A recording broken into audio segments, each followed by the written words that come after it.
Hello learners, स्वागत है आपका मास्टर ऑफ सोशल वर्क पर।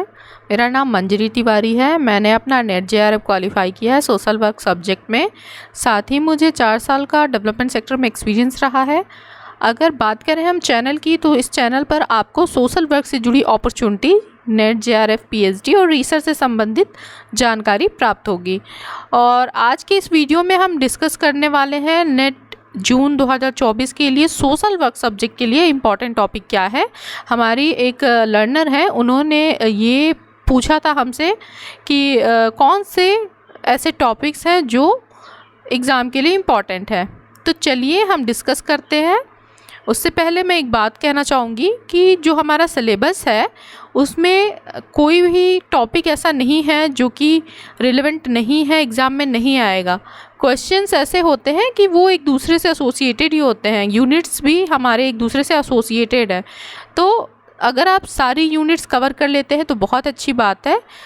और कुछ ऐसे इम्पॉर्टेंट टॉपिक है जो हर बार संभावना होती है कि एग्ज़ाम में आएंगे, या क्वेश्चंस पेपर जो पहले के रहे हैं उसमें भी ये देखने को मिला है कुछ टॉपिक इम्पॉर्टेंट रहे हैं। तो हम उन टॉपिक्स को आज देख लेते हैं। तो चलिए आगे बढ़ते हैं। तो चलिए देखते हैं। टोटल 10 यूनिट्स होते हैं हमारे पेपर में। यहाँ पे ये सारे यूनिट्स दिए हुए हैं, जिसमें बेसिक डेवलपमेंट कैसे हुआ है, सोशल वर्क का हिस्ट्री क्या रही है, और साथ ही साथ उसके मेथड्स और उसके एरियाज़ के बारे में टोटल इसमें दिया गया है। ठीक है, तो चलते हैं पहले यूनिट में हमारे लिए क्या इंपॉर्टेंट है देख लेते हैं। तो सोशल वर्क के अगर पहले यूनिट की हम बात करें, तो जो पहला ये टॉपिक है ये तो इम्पॉर्टेंट है कि आपको पता होना चाहिए डेफिनेशन क्या है, स्कोप क्या है, प्रिंसिपल्स क्या है, नेचर, गोल्स एंड प्रोसेस क्या है, क्योंकि इससे डेफिनेटली क्वेश्चंस आते ही आते हैं। तो ये आपके लिए इम्पॉर्टेंट है। आप प्रिंसिपल्स को ज़रूर पढ़ लीजिएगा, और इसका प्रोसेस क्या होता है सोशल वर्क का, इसको ज़रूर देख लीजिएगा, ये बहुत इंपॉर्टेंट है। और साथ ही साथ डेफिनेशंस कई बार डायरेक्ट क्वेश्चंस आते हैं कि जो डेफिनेशन सोशल वर्क की दी गई है वो कौन से साल में दी गई है ना, किस ऑर्गेनाइजेशन द्वारा उसे दिया गया है, कब, किस कॉन्फ्रेंस या कहाँ पे दिया गया है, ये सारी चीज़ें पूछी जाती हैं। तो ये आपका टोटली, इसको आप पढ़ के जाइएगा, इन सब टॉपिक को छोड़िएगा ही मत, ये पूरा आप टॉपिक पढ़ के जाइएगा। ठीक है, इसके बाद बात आती है हिस्टोरिकल डेवलपमेंट की। यहाँ पे से आपको ढेर सारे क्वेश्चंस पूछे जाते हैं। देखिए, यहाँ से आपका पक्का है 1 या 2 क्वेश्चन आएगा ही आएगा, क्योंकि ये यूके, यूएसए और इंडिया में सोशल वर्क के डेवलपमेंट की बात हुई है, जहाँ से शुरू हुआ है सोशल वर्क, ये बेसिक है। तो इसको पढ़ के जाना बहुत इंपॉर्टेंट है। जैसे यूके से रिलेटेड आपको पूछा जाएगा कि जो आपका चैरिटी ऑर्गेनाइजेशन जो स्टैब्लिश हुआ था वो कब हुआ था, किसके द्वारा हुआ था, ऐसे टाइप के क्वेश्चंस पूछे जाएंगे, है ना। ये आपका पुअर लॉ से संबंधित पूछा जाएगा, है ना। ये सारी चीज़ें आप अच्छे से पढ़ के जाइएगा, इसको नहीं छोड़ना है। देखिए, कुछ टॉपिक ऐसे आप जिनको छोड़ के नहीं जा सकते हैं। फिर इसके बाद यहाँ पे इंपॉर्टेंट है बेवरेज रिपोर्ट भी, क्योंकि देखिए बेवरेज रिपोर्ट से संबंधित हमेशा आपको एक क्वेश्चन मिल ही जाता है। कभी उसके 5 जाइंट्स के ऊपर मिल जाता है, कभी मिल जाता है कि जो बेवरेज के द्वारा जो रिपोर्ट दी गई थी उसका टाइटल क्या था, है ना। टाइटल से रिलेटेड क्वेश्चन आ जाते हैं। 5 जाइंट्स में आपको दे देगा कि कौन कौन से जाइंट्स शामिल हैं, या फिर कुछ मल्टीपल चॉइस ऑप्शंस दे देगा, उसमें से आपको चूज करना होगा। ढेर सारे होंगे, उसमें से आपको 5 जाइंट्स को पहचानना होगा। ऐसा कुछ भी मतलब क्वेश्चंस आ सकते हैं। ठीक है, तो बेवरेज रिपोर्ट जरूर पढ़ के जाइएगा ऐसे में। और इसके अलावा आपका COS और सेटलमेंट हाउस, है ना, सेटलमेंट हाउस मूवमेंट जरूर पढ़ के जाइएगा। इससे रिलेटेड क्वेश्चन आपके आते ही हैं, ये टॉपिक नहीं छोड़ना है आपको। यूके, यूएसए में टोटली पढ़ के जाना ही जाना है ना। आपका यहाँ पे जो मैरी रिचमंड है उनकी बुक्स वगैरह पूछी जा सकती हैं, तो उसको अच्छे से पढ़ लीजिएगा। फिर आपका चाइल्ड वेलफेयर मूवमेंट, है ना, ये सारी चीज़ें आपकी इम्पॉर्टेंट है। ठीक है, इसके अलावा जो कुछ इम्पॉर्टेंट है उसमें आप एक फ्लेक्सनर्स रिमार्क्स ऑन प्रोफेशनल स्टेटस करके एक जो टॉपिक है उसको ज़रूर देख लीजिएगा, है ना। सोशल वर्क प्रोफेशन है या नहीं, इस पर जो बात हुई थी, इससे रिलेटेड आपका क्वेश्चन आ सकता है। ग्रीनवुड्स जो मॉडल है उससे रिलेटेड क्वेश्चन आ सकता है। ठीक है, इसके अलावा जो नेशनल ऑर्गेनाइजेशंस रही हैं, है ना, प्रोफेशनल ऑर्गेनाइजेशंस रही हैं सोशल वर्क से रिलेटेड, उनके बारे में जरूर देख लीजिएगा। जैसे हो गया आपका NASW, ठीक है, इसका इस्टेब्लिशमेंट कब हुआ था, क्यों, ये किस लिए इस्टेब्लिश किया गया है, ठीक है, ये सारी चीज़ें आपको पता होनी चाहिए। फिर council of social work education, ठीक है, CSWE, इसकी स्थापना कब हुई थी, इसका क्या काम है, क्यों इसकी इस्टेब्लिशमेंट हुई है, ठीक है, ये सारी चीज़ें पढ़ लीजिएगा। ये आपका जरूर इससे रिलेटेड क्वेश्चन आ ही जाता है। ये आपको या तो मैच लिस्ट वाले में आ जाएगा या आपका अरेंजमेंट लगाने के लिए आ जाएगा, है ना, या इनका क्या काम है, ये इससे रिलेटेड क्वेश्चन आ जाएंगे। अगर आप प्रीवियस ईयर क्वेश्चन देखेंगे तो आपको समझ में आएगा, है ना। फिर आपका आ जाता है इंडिया में, तो इंडिया में कैसे स्टार्ट हुआ था उस टाइम का, आपको जो पुराने समय में दान था, कल्याण था, है ना, जिस प्रकार से विकास हुआ था सोशल वर्क का, वो जरूर पढ़ लीजिएगा। यहाँ पे जो भी सोशल वर्कर्स रहे हैं, मतलब उस टाइम पे सोशल रिफॉर्मर्स जो थे, जैसे राजा राम मोहन रॉय, है ना, ऐसे लोगों के बारे में जरूर पढ़ के जाइएगा। उनके द्वारा कौन कौन सी संस्थाएं स्टैब्लिश की गई थी उसको जरूर देख लीजिएगा, ये इंपॉर्टेंट है, ठीक है। और यहाँ पे एक और चीज ध्यान में रखिएगा कि इंडिया में जो सोशल वर्क के कॉलेज डिपार्टमेंट्स जो स्टैब्लिश किए गए थे, है ना, उनको जरूर याद कर लीजिएगा कि पहला, जैसे कि पहला कौन सा आपका ये था, डिपार्टमेंट था, है ना, या कौन सा इंस्टीट्यूशन था, जैसे टीस है, ठीक है, इसको सबसे पहले स्टैब्लिश किया गया था। फिर आज़ादी के बाद पहला सोशल वर्क डिपार्टमेंट कौन सा था, तो महात्मा गांधी काशी विद्यापीठ जो वाराणसी में स्थित है, वहाँ पे जो सोशल वर्क डिपार्टमेंट था उसको स्टैब्लिश किया गया था, है ना। तो ईयर वाइज क्या है, इससे रिलेटेड हमने वीडियोस भी डाले हुए हैं, अगर आपको लगता है कि कहीं नहीं मिल रहा है तो आप वहाँ से जाके वीडियोस में देख सकते हो, इसको जरूर पढ़ लीजिएगा, इससे रिलेटेड कोई ना कोई क्वेश्चन आपका आ सकता है, ठीक है। फिर प्रोफेशनल सोशल वर्क का आपका यहाँ पे 19th और 20th सेंचुरी में किस प्रकार से डेवलपमेंट हुआ है, ये आप पढ़ लीजिएगा, ठीक है। बट ये जो मैंने यहाँ पे जो चीज़ें डिटेल बताई हैं उनको जरूर ध्यान में रखिएगा, ठीक है। फिर आपका आता है social work as a profession in India, values, competitions, code of ethics, ये जरूर देख लीजिएगा, कोड ऑफ एथिक्स, ठीक है, सोशल वर्क प्रैक्टिशनर्स के लिए क्या होता है, कॉम्पिटेंसीज क्या होती है, इनको देख लीजिएगा आप, ठीक है। फिर theories for social work practice, ये आपका इंपॉर्टेंट है, थ्योरी कभी भी छोड़ के मत जाइएगा कि देख लेंगे, क्योंकि थ्योरी पे ही सारी चीज़ें जो प्रैक्टिस हमारी होती है वो थ्योरी पे ही बेस्ड होती हैं, तो थ्योरी तो हमारी इंपॉर्टेंट है ना, इसको जरूर देख लीजिएगा। और सोशल रिफॉर्म से रिलेटेड जो भी आपके क्वेश्चंस है ना यहाँ पे वो आते हैं, ये वाला जो आपका है इसमें आपका सोशल रिफॉर्म से रिलेटेड क्वेश्चन आ जाएंगे। तो जितने रिफॉर्मर्स रहे हैं, जैसे दयानंद सरस्वती, ज्योतिराव, जो गोविंद राव फूले थे, है ना, और इसके अलावा आपके ईश्वर चंद्र विद्यासागर और स्वामी दयानंद सरस्वती, इनके बारे में अच्छे से पढ़ लीजिएगा। इन्होंने जो जो इस्टेब्लिश किए थे, जो संस्थाएं इन्होंने इस्टेब्लिश की थी, ऑर्गेनाइजेशंस, उनको भी पढ़ लीजिएगा, ठीक है, कोई कन्फ्यूजन ना रहे, इसलिए इसको आप पढ़ के और अपना लिस्ट बना के रख सकते हैं, कहीं पे ऐसी जगह स्टिक कर दीजिए जिसे आप बार बार देखते रहें, तो ये आपको याद हो जाएगा, ठीक है। तो ये हमारा इससे हो गया है आपका प्रोफेशन किस प्रकार से डेवलप हुआ था, शुरुआत कैसे हुई थी।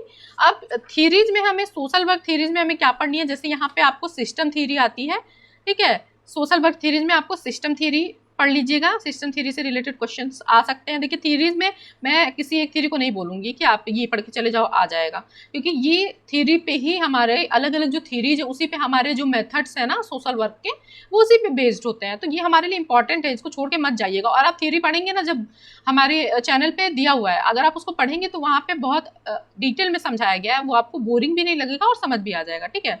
तो सिस्टम थ्योरी है यहाँ पे। इसके अलावा जो आपकी साइको सोशल डेवलपमेंट थ्योरी है, ये बहुत फेमस थ्योरी है आपकी, ठीक है, एरिक एरिक्सन की, उसको जरूर पढ़ लीजिएगा, साइको सोशल थ्योरी, ठीक है। कुछ ना कुछ इससे रिलेटेड आता ही आता है आपका।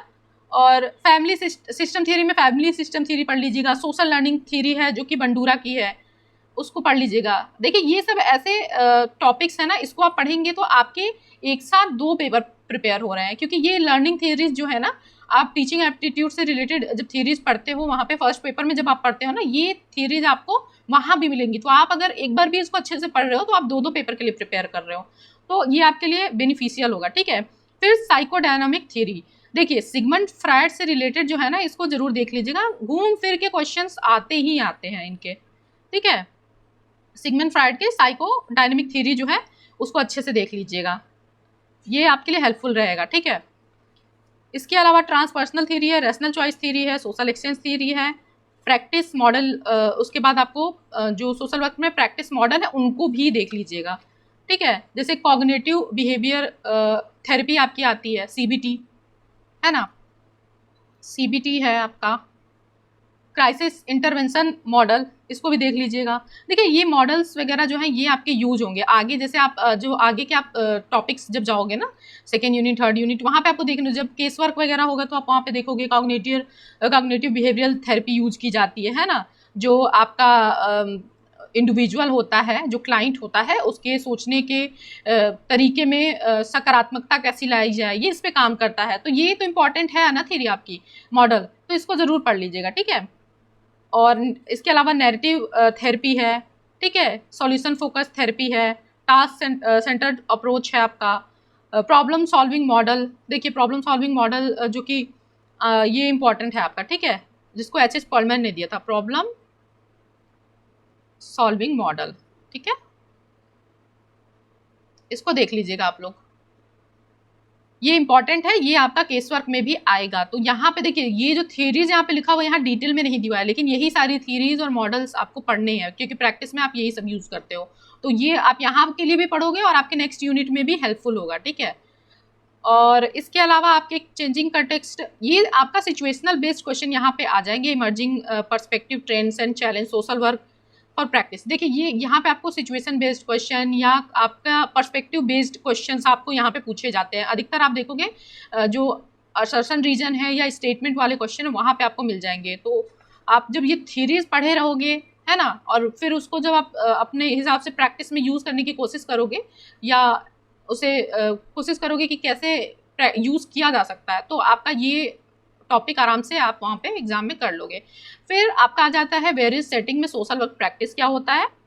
ये आपका family child and youth welfare industry, मतलब ये आप एक बार पढ़ लीजिएगा अच्छे से, एक बार भी पढ़ लेंगे तो आपका हो जाएगा, क्योंकि ये ऐसा है ना कि आप इसको रिपीट एंड रिपीट करोगे आगे के यूनिट्स में भी, ठीक है। और एक इंपॉर्टेंट थ्योरी है कन्फ्लिक्ट थ्योरी, कन्फ्लिक्ट थ्योरी है, इसको पढ़ लीजिएगा, क्योंकि ये क्वेश्चन इससे रिलेटेड आपका आएगा, ठीक है, मतलब आता है, ऐसा नहीं है कि मैं पेपर्स यहाँ पे पेपर ही बना रही हूँ, आपको ये समझने के लिए कि ये सब जो है इंपॉर्टेंट है, थ्योरीज नहीं छोड़ना है, इसलिए मैं इसको यहाँ पे नोट डाउन कर रही हूँ।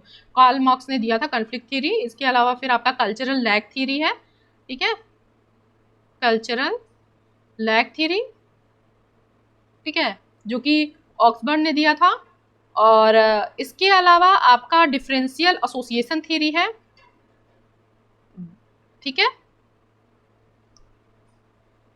इसको भी देख लीजिएगा। देखिए ये बहुत बड़े बड़े टॉपिक्स नहीं है, आप इसको एक बार पढ़ लोगे ना, इन जो भी थ्योरी पढ़नी है उसमें आपको सिर्फ किस चीज़ का ध्यान देना है कि ये थ्योरी क्या है, ठीक है, थ्योरी का टाइटल याद रखिएगा, इसके प्रोपोनेंट कौन थे, ये आपका थ्योरी के मतलब ये थ्योरी का पीछे किस चीज़ पे फोकस किया जाता है, कहाँ पे यूज किया जाता है। जैसे डिफरेंशियल एसोसिएशन थ्योरी जो है आपकी, ये इंडिविजुअल के क्रिमिनल बिहेवियर को समझने के लिए किया जाता है, कि जैसे कि सुदरलैंड ने बताया था, जो सदरलैंड थे उन्होंने बताया था कि जो व्यक्ति होता है, जैसे वो अच्छी चीज़ें सीखता है अपने फैमिली बैकग्राउंड से, इन्वायरमेंट से, जो फैमिली इन्वायरमेंट है उसका सर्किल जो होता है, वैसे ही वो जो क्रिमिनल एक क्राइम वाली बिहेवियर्स होते हैं, क्रिमिनल बिहेवियर होता है, वो भी वो वैसे ही लर्न करता है, देख कर ही सीखता है।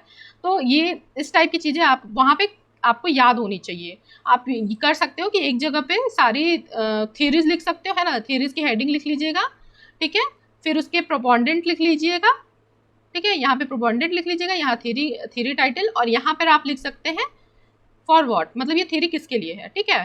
तो इससे क्या होगा, आपके पास एक मैप तैयार हो जाएगा, आपका एक लिस्ट तैयार हो जाएगा, वहाँ पे आप आराम से जब चाहो उसको चेक कर सकते हो, ठीक है। और इससे रिलेटेड अगर कोई बुक्स पब्लिश हुई है तो यहाँ पे आप बुक्स लिख लीजिएगा, और बुक्स के साथ आप उनका ईयर्स भी लिख सकते हो, ठीक है। तो ये आपका ईजी हो जाएगा।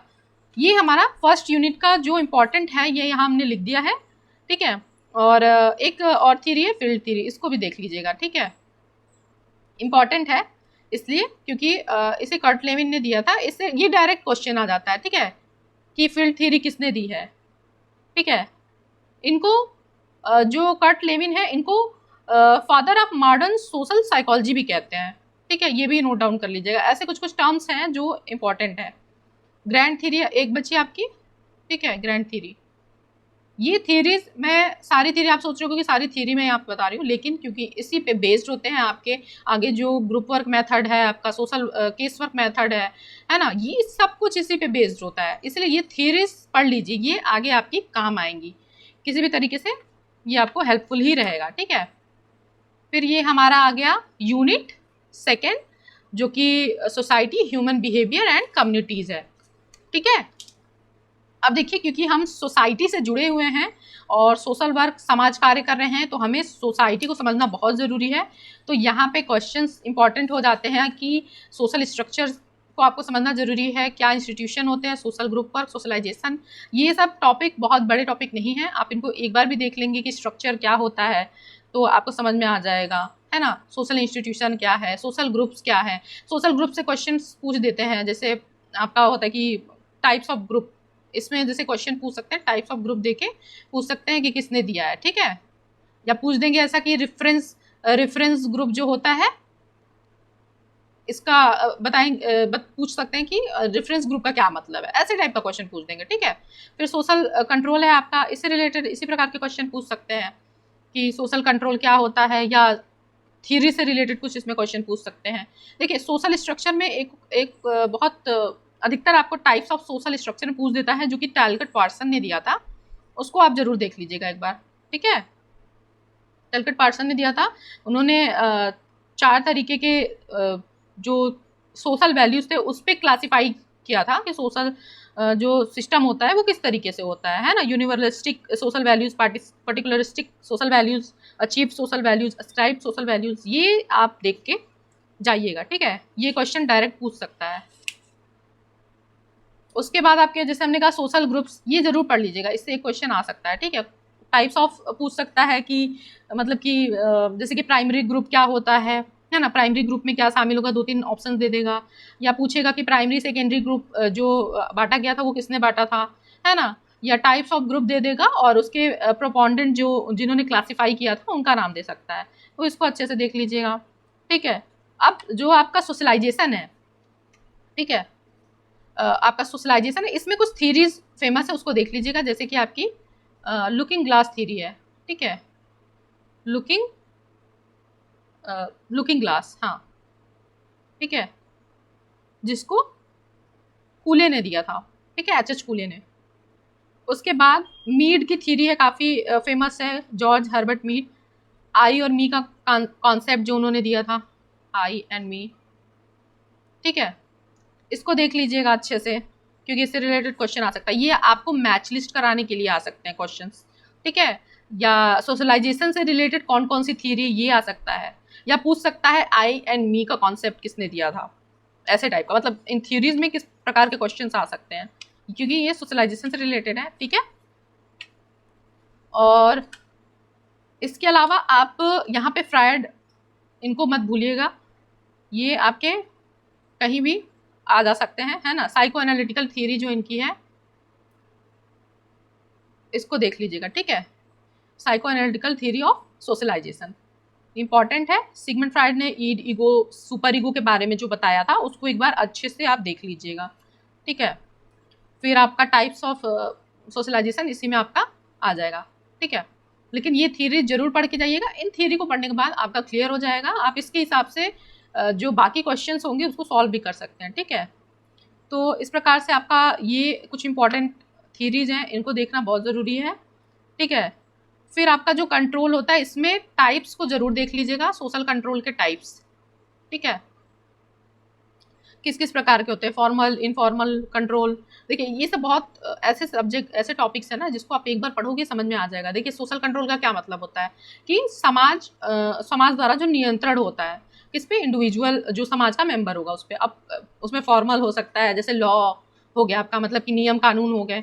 अब इनफॉर्मल में क्या हो जाता है, जैसे पब्लिक ओपिनियन हो जाता है ना, जो आपके नॉर्म्स हैं, वैल्यूज़ हैं, आपके कल्चर है, आपका फॉल्कवेज जो आपके होते हैं, ये सारे क्या है, मोरल्स, ये सब आपके इनफॉर्मल है। तो सोशल कंट्रोल देख लीजिएगा।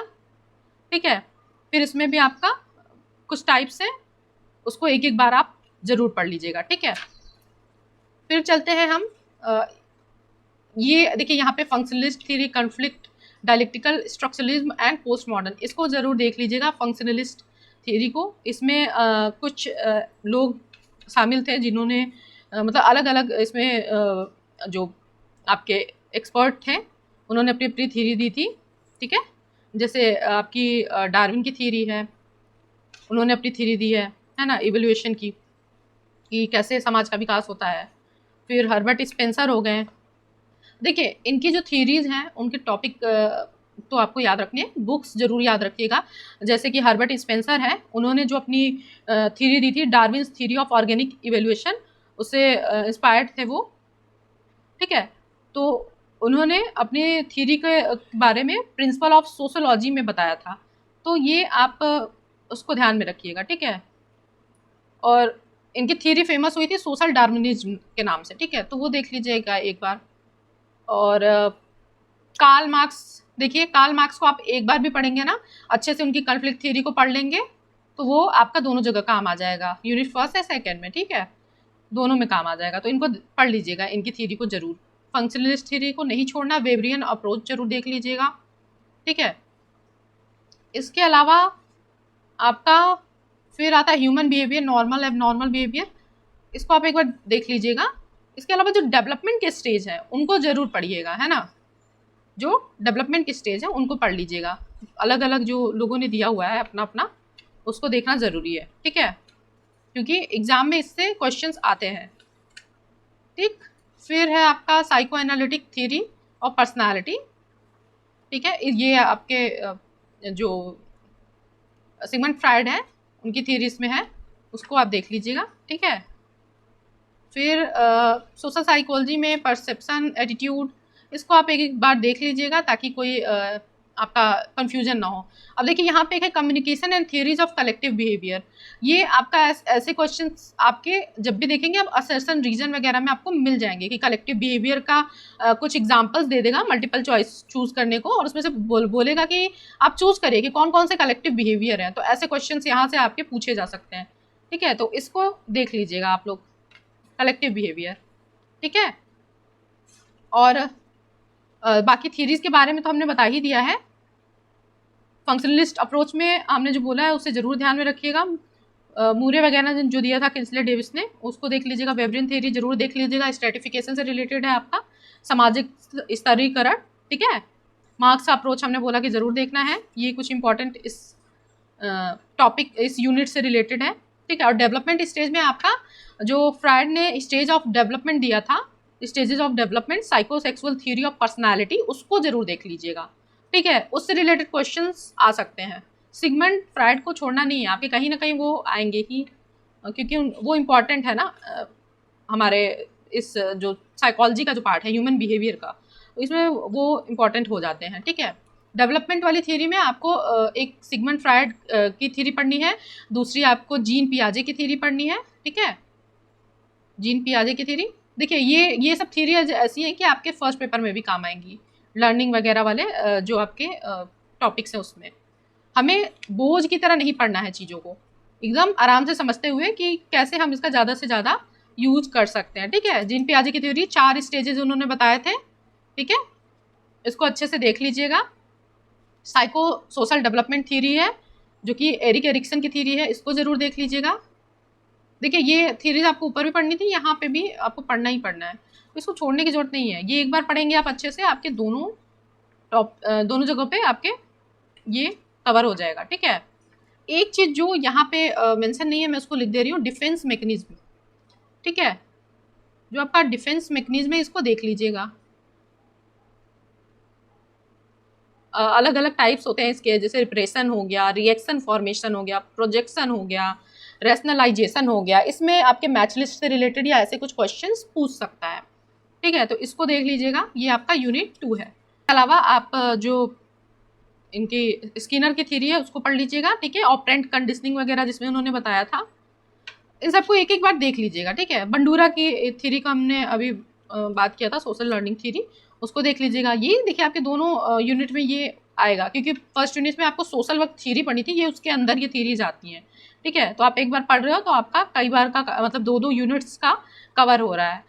बोझ की तरह नहीं देखिए, आप देखिए कि कौन सा जो आपका यूनिट का टॉपिक से मैच कर रहे हैं, तो आपको खुद समझ में आ जाएगा कि आपका सिलेबस बहुत बड़ा नहीं है, मतलब ये जो थीरीज वाला पार्ट है, तो इसको देख के घबराना नहीं है, ठीक है। मैस्लो की थ्योरी देख लीजिएगा, मैस्लो अभी इधर क्वेश्चन इससे रिलेटेड नहीं आया, तो मे भी इस बार आए, ठीक है। मैस्लो की जो थ्योरी है, ह्यूमनिस्टिक थ्योरी ऑफ पर्सनैलिटी, ठीक है, उसको देख लीजिएगा एक बार। तो ये आपके कुछ ऐसे टॉपिक्स हैं जिनको आप सेकेंड यूनिट में आपको पढ़ना है, ठीक है। इसके अलावा कार्ल रोजर्स की थ्योरी है, वो भी देख लीजिएगा। ये सारी थ्योरीज हमने आपको चैनल पे एक्सप्लेन की हुई हैं, ठीक है। तो आपको यही ध्यान में रखना है, ये नहीं सोचना है कि ये अलग अलग टॉपिक्स हैं और आपके पास दो दो यूनिट है। देखिए आपके जो थ्योरीज वाला पार्ट है, जो ह्यूमन बिहेवियर और बाकी चीज़ें जो है मिक्स है, यहाँ पे आपकी थ्योरीज ऑफ पर्सनालिटी, वो सारी सोशल वर्क थ्योरी में आपको पढ़नी ही है। तो आपका एक तरीके से दो दो यूनिट की चीज़ें यहाँ पे कवर हो रही हैं, तो इसको स्ट्रेस में नहीं लेना है और इसको बिल्कुल आराम से पढ़ना है, रिविजन करना है, ठीक है। चलिए अब चलते हैं हम थर्ड यूनिट पे अपना। ये आपका यहाँ पे टाइप ऑफ कम्युनिटीज में आप एक बार देख लीजिएगा इसको, ठीक है। अब थर्ड यूनिट पे चलते हैं।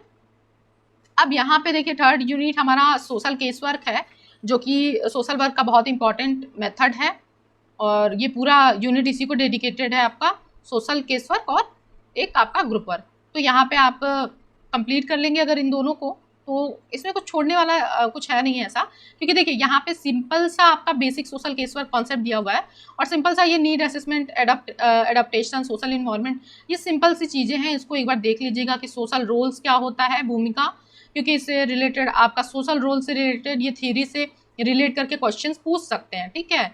जैसे लुकिंग ग्लास थ्योरी में जो इंडिविजुअल होता है उसका अलग अलग रोल होता है लोगों के साथ, लोग उसे कैसे देखते हैं, है ना। तो ये चीज़ें आप रिलेट करके थोड़ा सा अपना दिमाग खोल के पढ़ेंगे तो चीज़ें जल्दी समझ में आएंगी और आसान भी होंगी, ठीक है।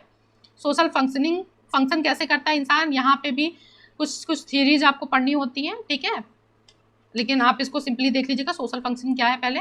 फिर नीड असेसमेंट है आपका, नीड असेसमेंट इंपॉर्टेंट है क्योंकि ये क्वेश्चन आपका पूछता है कि नीड असेसमेंट कैसे करेंगे, क्या करेंगे, है ना, ये एक बार देख लीजिएगा, ठीक। प्रिंसिपल्स जरूर देख लीजिएगा आप, और कंपोनेंट्स सोशल केस वर्क के, ये इंपॉर्टेंट है, ठीक है। फिर approaches to social case work practices, ये आप देख लेंगे, डायग्नोस्टिक एंड फंक्शनल अप्रोच। देखिए हमने अभी पिछले ही अपने यूनिट में डिस्कस किया है फंक्शनल अप्रोच वगैरह के बारे में, हमने फंक्शनलिस्ट की जो थ्योरीज थी उनके बारे में डिस्कस किया है। तो बस आपको यहाँ पे भी कुछ थ्योरीज हैं वो पढ़नी है, जैसे कि आपका ये फंक्शनल अप्रोच किसने दिया था, है ना, ये किस पे बेस्ड है, जैसे कि ऑटो रैंक की विल जो पर्सनालिटी की थ्योरी है उससे रिलेटेड है आपका फंक्शनल अप्रोच, उसी पे बेस्ड है ना, जिसको डेवलप किया गया था जेसी टफ थे और वर्जीनिया रॉबिन्सन थे, उन्होंने इसको किया था, ठीक है। फिर आपका आता है प्रॉब्लम सॉल्विंग इंपॉर्टेंट है, ठीक है। अप्रोच इसमें आपको पढ़ना होता है कि प्रॉब्लम कैसे क्या है, ये आप एक बार जरूर देख लीजिएगा, इससे रिलेटेड क्वेश्चन आ सकते हैं। फिर टास्क सेंटर रेडिकल अप्रोच, ये अप्रोचेस जरूर देखिएगा, इनको छोड़ने का आपका कोई मतलब नहीं है, आप सोशल वर्कर हो तो भी आपको पता होना चाहिए, और क्योंकि ये कोर बेसिक चीज़ें हैं, इसको छोड़ने का कोई मतलब नहीं, आप इसको पढ़ के ही जाइएगा, इससे रिलेटेड कहीं ना कहीं से कोई ना कोई क्वेश्चन पूछ देगा, ठीक है। अब यह है process of technique of case work. अब इसमें फेज जो है केस वर्क का, इसको देख लीजिएगा, है ना, इसको जरूर देख लीजिएगा। इंटरवेंशन क्या क्या होते हैं, ये आप बहुत जल्दी कवर कर लोगे ये सब टॉपिक्स जो है, तो इनको देख के इनको छोड़िएगा मत। केस वर्क रिकॉर्डिंग देख लीजिएगा, ठीक है। और principles of interviewing and case, हाँ देखिए इंटरव्यूइंग और केस, ये प्रिंसिपल देख लीजिएगा क्या है, क्योंकि इससे रिलेटेड पूछा जाता है। ये एथिक्स में भी कई बार कुछ चीज़ें आ जाती हैं, एक सोशल वर्कर के लिए ज़रूरी क्यों है, तो इसको समझने के लिए कर लीजिएगा। और फेजेज ऑफ केस वर्क मत भूलिएगा, है ना, इसका आपको पढ़ के जाना है, क्योंकि किसी भी फेज़ के बारे में पूछ सकता है या दे सकता है कि आप जो फेजेज़ हैं उसको सही स्टेप में लगाएं कि पहले क्या आता है उसके बाद क्या आता है। तो इसको याद करने के लिए एक निमोनिक्स है कि आप बना सकते हो, मतलब ऐसे ISA और TET, ठीक है, ISA TET, जिसमें आपका इंटेक है, स्टडी है, फिर असेसमेंट है, या डायग्नोसिस फेज भी उसको बोलते हैं। देखिए कंफ्यूज मत होइएगा, डायग्नोसिस फेज और असेसमेंट ये सेम ही आपका आ जाएगा, ठीक है। फिर आपका आता है ट्रीटमेंट, फिर आपका आता है इवेल्युएशन, फिर फॉलो अप, टर्मिनेशन, ठीक है। इसको इस तरीके से आप याद कर सकते हैं, फेज से रिलेटेड है ये आपका। और रिकॉर्डिंग हमने कहा कि इसको देख लीजिएगा, इसमें 4 तरीके की रिकॉर्डिंग है, बहुत ज़्यादा नहीं है। आपका प्रोसेस रिकॉर्डिंग है ना, समरी रिकॉर्डिंग है, ठीक, और इसके अलावा वर्बिटेरियन रिकॉर्डिंग है आपका, ठीक है, फिर नॉन वर्बिटेरियन। ये आप एक बार देख लीजिएगा, इसको नैरेटिव रिकॉर्डिंग भी कहते हैं, ठीक है, इसको देख लीजिएगा एक बार, ये इंपॉर्टेंट भी है और रिकॉर्डिंग वाला जो पार्ट है ये ज़रूरी हो जाता है, आप इसको पढ़ के ही जाइएगा, इसको मत छोड़िएगा, ठीक है। फिर इसके बाद है आपका डायग्नोसिस का असेसमेंट, आप एक बार देख लेना, डायग्नोसिस से रिलेटेड भी, ठीक है, इसी फेज से रिलेटेड है। ये जो 6 फेज होते हैं ना, इससे रिलेटेड इनमें से पर्टिकुलर किसी एक से भी क्वेश्चन पूछ सकते हैं या इसको स्टेप वाइज आपको लगाना हो सकता है, ये इनके ऊपर है, ठीक है।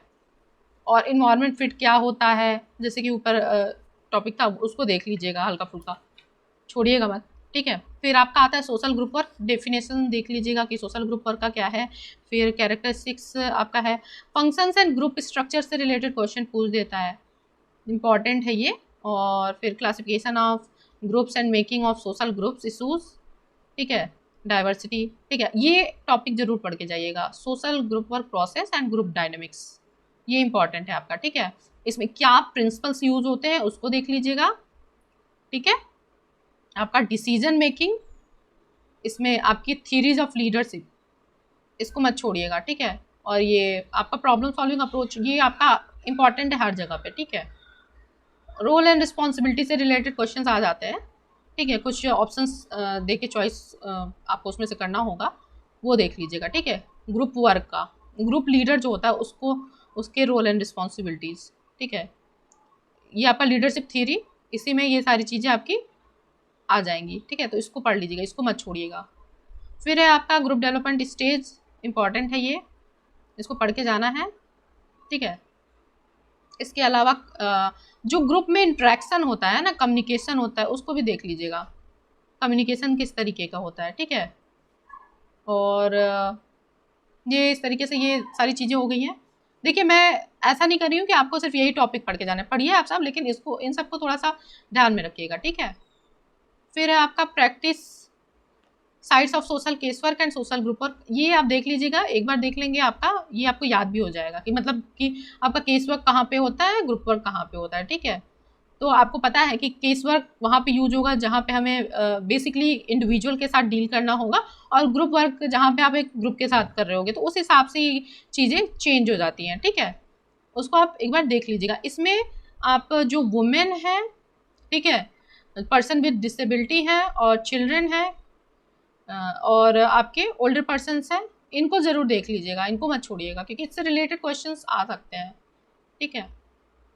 फिर है social work with communities and social action, important topic है। कम्युनिटी ऑर्गेनाइजेशन से सीधे सीधे प्रिंसिपल्स पूछ लेते हैं वो, कि HY सिद्दीकी ने जो प्रिंसिपल दिया उससे रिलेटेड कुछ पूछ लेंगे, है ना, ठीक है। कम्युनिटी ऑर्गेनाइजेशन के प्रिंसिपल बताइए, सीधे सीधे क्वेश्चन पूछते हैं, या डेफिनेशन ही दे देते हैं, कोई किसी एक का डेफिनेशन दे देंगे और आपको पूछ देंगे कि ये डेफिनेशन किसने दी है, तो इसको ज़रूर देख लीजिएगा, ठीक है। फिर UK USA में आपका कम्युनिटी जो ऑर्गेनाइजेशन था, है ना, आपका सेटलमेंट हाउस था, इसको पढ़ लीजिएगा, ठीक है।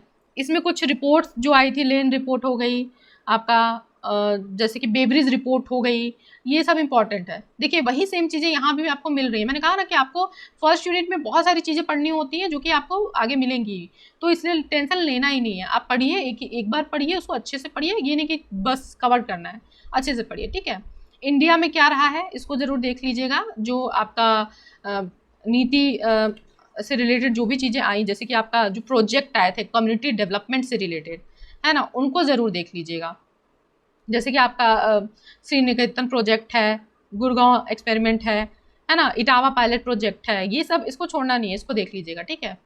और इसके अलावा कम्युनिटी से रिलेटेड आपका जैसे कुछ रेडिकल ऑर्गेनाइजिंग, आपका जो एक सॉल एलिंस्की थे, उनका एक मुझे लगता है इंपॉर्टेंट है, आप देख लीजिएगा, एलिंस्की हैं, उनकी जो कम्युनिटी ऑर्गेनाइजेशन से रिलेटेड उन्होंने जो अप्रोच दिया था अपना, उसको आप ज़रूर देख लीजिएगा, ठीक है, इम्पॉर्टेंट है। उन्होंने इस्टेब्लिश किया था एक फाउंडेशन, इंडस्ट्रियल एरियाज़ फाउंडेशन, उसको आप देख लीजिएगा, ठीक है। ठीक है, इसको देख लीजिएगा, इम्पॉर्टेंट है। और ये हमने बताया कि जो कम्युनिटी डेवलपमेंट प्रोग्राम है इंडिया में, है ना, कम्युनिटी डेवलपमेंट प्रोग्राम, इनको जरूर देख लीजिएगा जो जो हुए हैं, क्योंकि इसमें से डायरेक्ट क्वेश्चन पूछ दिया जाता है कि जो इटावा पायलट प्रोजेक्ट है, मतलब ये मैं एग्जांपल दे रही हूँ कि उसकी स्थापना कब हुई थी, इटावा पायलट प्रोजेक्ट, ऐसे पूछ सकता है डायरेक्ट। सर्वोदय मूवमेंट कब हुआ था, है ना। एक क्वेश्चन आता है कि community development programme government of India ने कब शुरू किया था, तो 1952 में किया था। ऐसे टाइप का क्वेश्चन आ सकते हैं, तो इनको देख लीजिएगा आप अच्छे से, ठीक है। इसमें आप जो पंचायती राज से रिलेटेड है, पंचायती राज सिस्टम, क्योंकि हमारा कम्युनिटी से रिलेटेड है ना, जो लोकल गवर्नेंस है उससे रिलेटेड है, तो पंचायती राज को जरूर देख लीजिएगा। पंचायती राज जो आपका सिस्टम है ना, PRI जो है, इसको जरूर देख लीजिएगा। बलवंत राय मेहता समिति के बेस पे इसको लाया गया था, है ना। इससे रिलेटेड आप पढ़ लीजिएगा। इसमें वुमेन्स के लिए रिजर्वेशन क्या है ये देख लीजिएगा, है ना। कौन से संविधान संशोधन में इसमें ऐड की गई थी चीज़ें, ये देख लीजिएगा, कब ऐड किया गया था इसे, है ना। ये सारी चीज़ें देख लीजिएगा। कौन से पार्ट में आता है कॉन्स्टिट्यूशन के, तो जो पार्ट 9 है वो उसमें आता है ना। तो ये चीज़ें आप देख लीजिएगा। ये छोटे छोटे क्वेश्चंस हैं जो एक टॉपिक से बन सकते हैं, है ना। इन सबको आप जरूर देख लीजिएगा। और कम्युनिटी ऑर्गेनाइजेशन के स्टेप्स को देख लीजिएगा, वो कहीं से भी स्टेप्स के बारे में पूछ सकते हैं। जो स्टेप रहा है, जैसे कि कैसे असेसमेंट, पहले क्या कौन सा स्टेप आता है, ठीक है। तो स्टेप्स जरूर देख लीजिएगा कम्युनिटी ऑर्गेनाइजेशन के, यहाँ से पूछ सकते हैं क्वेश्चंस। और प्रिंसिपल्स मैंने बोला है HY सिद्दीकी के, जरूर देखिएगा, ठीक है। बहुत फेमस भी है, इसको देखना जरूरी भी है, ठीक है। आपका ये आ गया। इसके अलावा और क्या इम्पोर्टेंट हो सकता है इसमें, फिर हाँ, जो हमने ये बोला था कि आपका प्रिंसिपल्स, देखिए कम्युनिटी ऑर्गेनाइजेशन के प्रिंसिपल्स यहाँ पे हैं, आपको यहाँ पे मिल रहे हैं। मेथड्स क्या होंगे, ठीक है। और रिकॉर्ड कैसे होते हैं ये, ठीक है। स्टेप्स यहाँ पे देखिए, ये हमने अभी बोला, और ये यहाँ पे है प्रोसेस में, ये प्रोसेस का पार्ट है, इसको देखना जरूरी है, ठीक है। और कम्युनिटी बेस्ड ऑर्गेनाइजेशंस को देख लीजिएगा कि रोल क्या होता है इनका। फिर आपका जो मॉडल्स है कम्युनिटी ऑर्गेनाइजेशन के, वो जरूर देख लीजिएगा, ठीक है। आपका मॉडल्स ऑफ कम्युनिटी ऑर्गेनाइजेशन, इसमें जो है आपका इम्पॉर्टेंट है, जैसे रुदमैन है, ठीक है।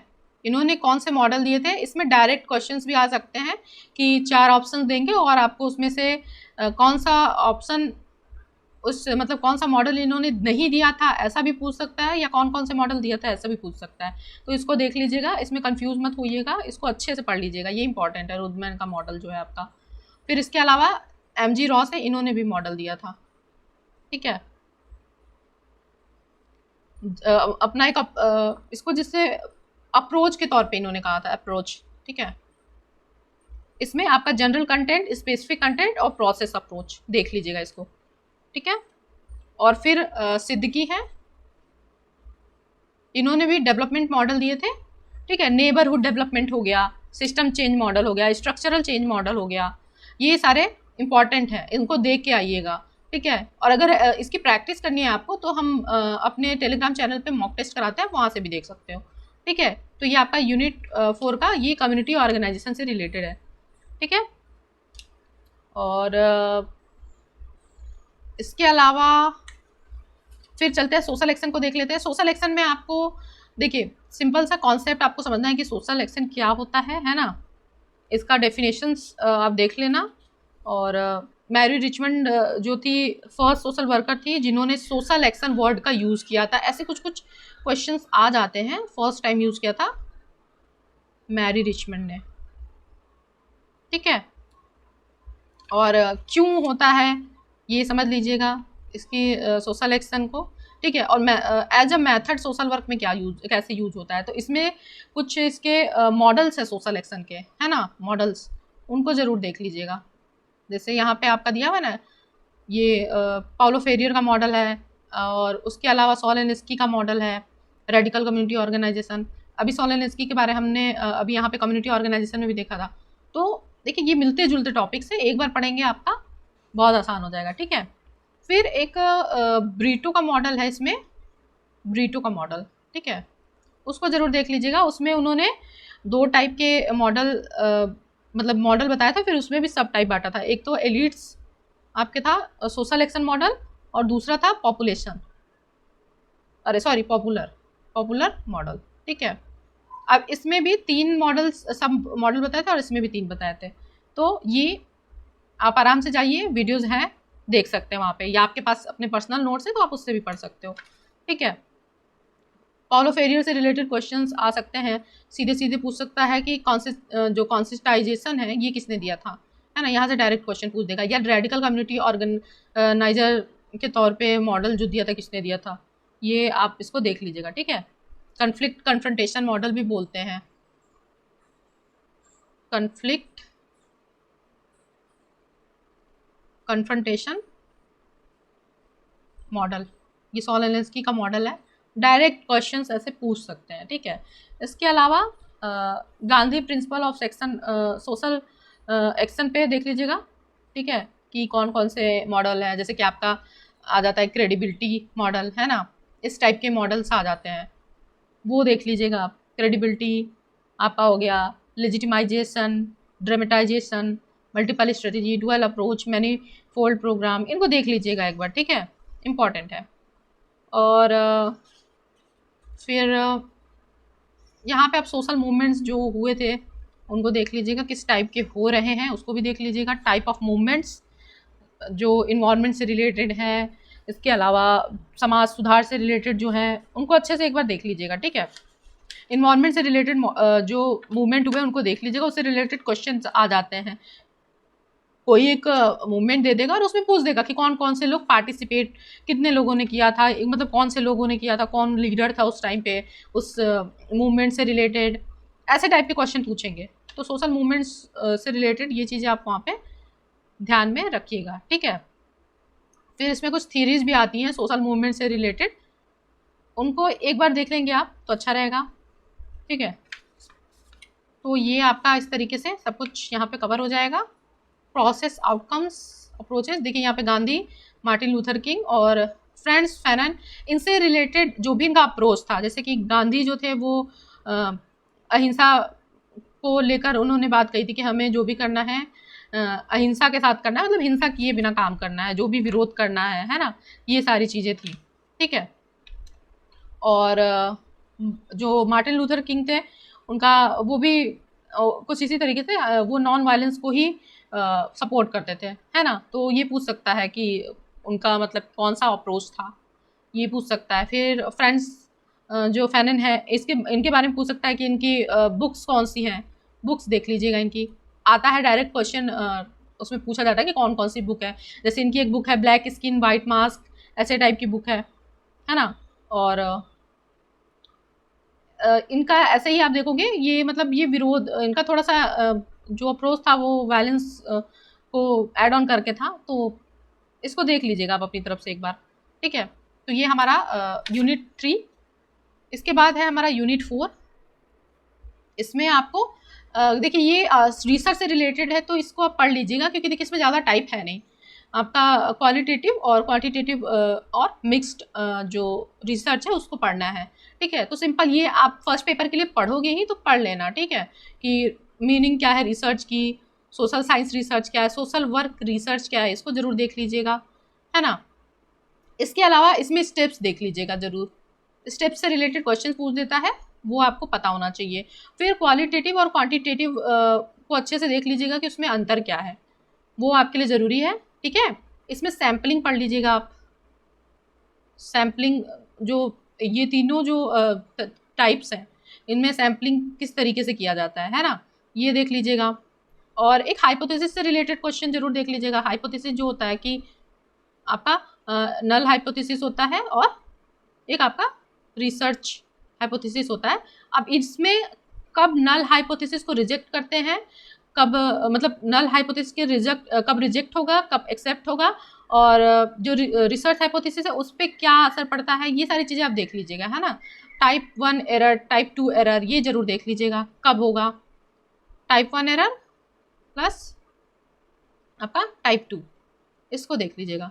ये आपके क्वेश्चंस डायरेक्ट आ जाते हैं, डेटा कलेक्शन से रिलेटेड आ जाता है, डेटा कलेक्ट करने का। जैसे इसमें आपका आ जाता है एग्जाम्पल के तौर पे कि डेटा कलेक्ट करने का कौन कौन सा तरीका हो सकता है। तो एक होता है आपका पार्टिसिपेटरी ऑब्जर्वेशन, जहाँ पे आप पार्टिसिपेट करके करते हो।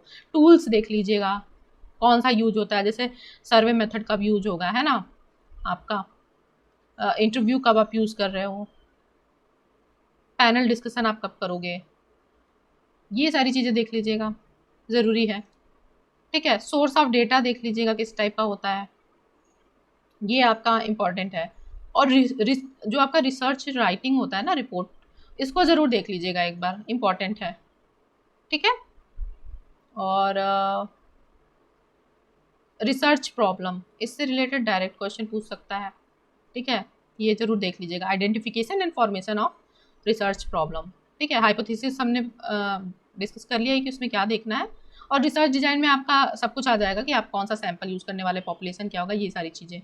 ठीक है, फिर बेसिक स्टेटिस्टिकल कॉन्सेप्ट है यहाँ पे, inquiry and dealing with descriptive and inferential statistics method, देख लीजिएगा इसको। पैरामेट्रिक, नॉन पैरामेट्रिक टेस्ट क्या है। यहाँ पे ना कुछ ऐसे क्वेश्चंस भी आ जाते हैं जैसे इंटरव्यू से रिलेटेड टाइप ऑफ क्वेश्चंस आ जाते हैं, जैसे डबल बैरल क्वेश्चंस क्या है ना, मिक्स्ड क्वेश्चन क्या है, उसका क्या, वो क्वेश्चन किस टाइप के होते हैं और उसका क्या असर पड़ता है, कैसे टाइप के क्वेश्चंस नहीं पूछे जाने चाहिए जिससे जो आपका जो भी रिस्पोंडेंट है उसको कन्फ्यूजन ना हो। ऐसे टाइप्स के कुछ क्वेश्चन से रिलेटेड भी आपका आ जाता है। ठीक है, फिर आपका आ गया क्वालिटेटिव रिसर्च, यहाँ पे भी सेम है, वही चीज़ें हैं। ठीक है, लेकिन क्वालिटेटिव से रिलेटेड आपको यहाँ पे देख लेना है। ठीक, कौन सा अप्रोच यूज होता है। ठीक है, ये देख लीजिएगा, field study, case study, focus group discussion, इसको जरूर देख लीजिएगा एक बार। ये सीधे सीधे क्वेश्चन यहाँ से पूछ सकता है। ठीक है, रिपोर्ट राइटिंग टेक्निक्स कौन सा यूज करते हैं आप, इसको देख लीजिएगा। फिर मिक्स मेथड, दोनों का कंबाइंड नोट है, उसको एक बार आप देख लोगे। जब आप दोनों को अच्छे से पढ़ोगे तो ये आपका ऐसे ही हो जाएगा। ठीक है, ये 5 यूनिट हमने कंप्लीट कर लिया है, और सेकेंड वीडियो में हम बाकी यूनिट से रिलेटेड आपको बताएंगे कि कौन सा आप कवर कर सकते हो।